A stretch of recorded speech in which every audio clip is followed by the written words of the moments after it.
What's up, guys? FPS Vault is back with a challenge. We're going to optimize a 2026 game on a low-end graphics card from 2020.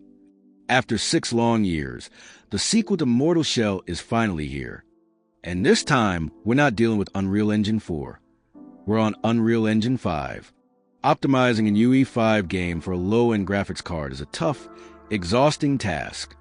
Still, I did my absolute best to get you at least 50 to 60 frames per second. But honestly, with the way things are going, we might as well start preparing the grave for this GPU. Anyway, let's go through every single graphics, setting one by one. The first setting is hardware ray tracing. At the time I'm recording this, it's broken. It doesn't work at all.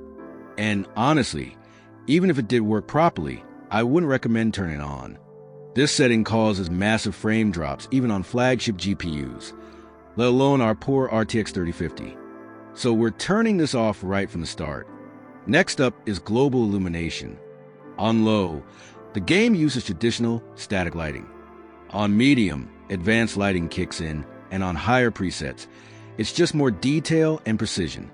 You can clearly see the effect of Lumen in indoor environments. Outdoors, Lumen still improves lighting, but not as dramatically. In terms of performance, Lumen can cost you anywhere from 8% to 13% of your frame rate. I recommend setting this to medium. With this GPU, we simply can't afford the higher tiers. Now let's talk about shadows. If you only look at shadow resolution and detail, the real jump happens between low and medium. On medium, you get most of the shadow detail already. This setting also affects lighting quality. For example, on Ultra, fire actually casts light on the surrounding environment, while on lower settings it doesn't. Performance-wise, shadows cost between 6% and 13% of your FPS.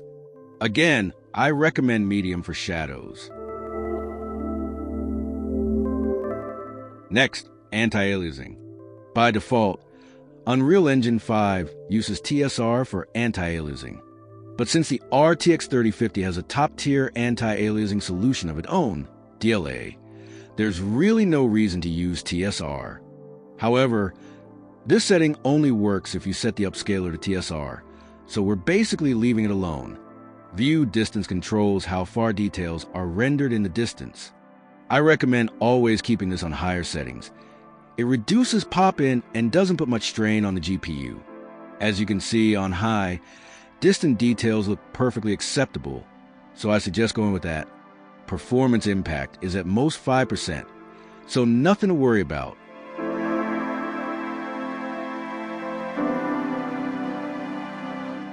Now on to textures. When we talk about Unreal Engine 5, we don't need to fear VRAM overflow. The engine manages memory automatically. Tests show that even at 1080p with everything on Ultra, VRAM usage stays below 8 gigabytes. Great news for gamers.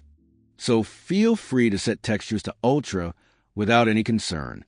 Next is the effects setting. Usually, in Unreal Engine, this controls particle systems or cloud quality. But in this game, neither of those changes. Testing shows about a 3% performance drop in scenes with fog. To be honest, I haven't fully figured out what this setting actually does, but I'm confident it won't cost more than 5% of your FPS. If you know more about it, drop a comment below. For now, I'm recommending medium here. Moving on to reflections. On low and medium, the game uses an older reflection technique. The quality isn't great, but on high, Lumen reflections kick in, and it's clear the game was designed with these in mind. Ultra costs at most 4% more performance, not too demanding.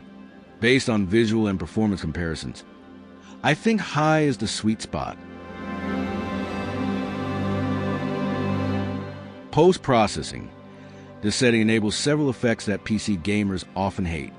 On high, vignette kicks in, darkening the corners of the image. On Ultra, chromatic aberration is added, blurring the edges.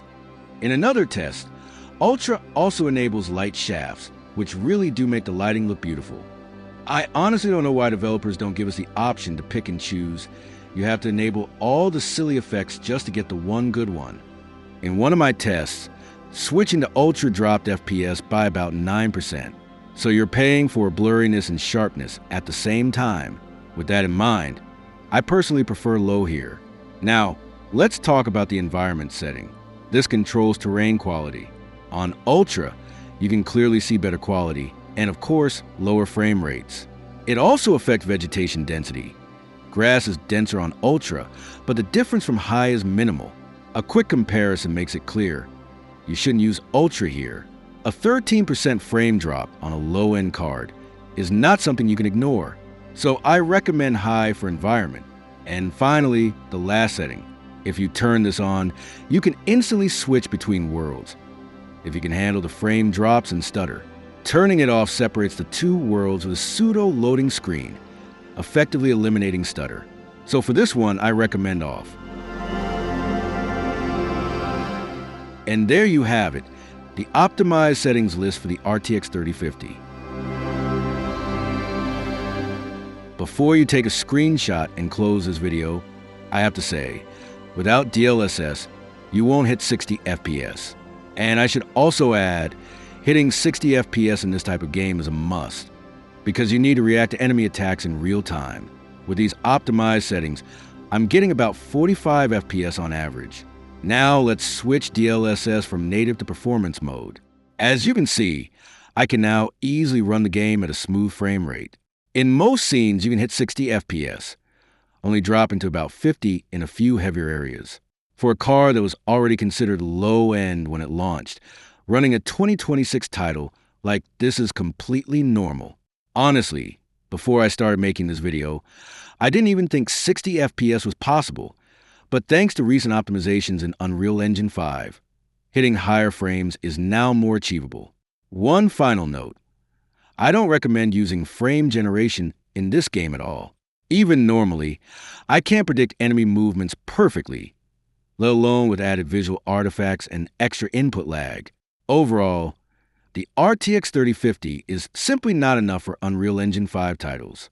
To get a truly acceptable experience, you will need at least an RTX 3080 or its equivalent. Apply these settings and let me know in the comments how helpful they were for you. Until the next video, goodbye.